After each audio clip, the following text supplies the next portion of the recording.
The flights, we have of course taken note of the decision by the Russian authorities to lift the air travel ban with Georgia. But in this context, we have to recall that due to the illegal aggression by Russia against Ukraine, the European Union, a number of international partners and other countries introduced sanctions against the Russian aviation sector. And we don't allow flights to Russia, from Russia, or over Russia. So the European Union and the other countries which introduced the sanctions against the Russian aviation sector.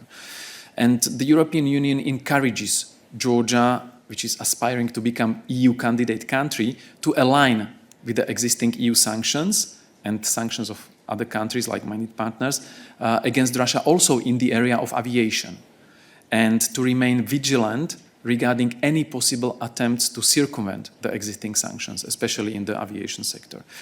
And then in light of the significant safety concerns notified to Russia by the UN's International Civil Aviation Organization, Georgia should also not allow unsafe Russian aircraft into its territory.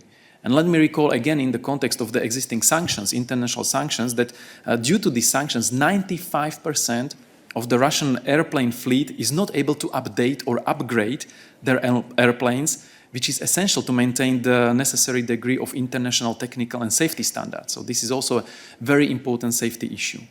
And on the second part of your question regarding the visa-free regime, I think it's up to the Georgian citizens to decide whether they will take advantage of this or not. It's their decision, and there is not much for us to say on that.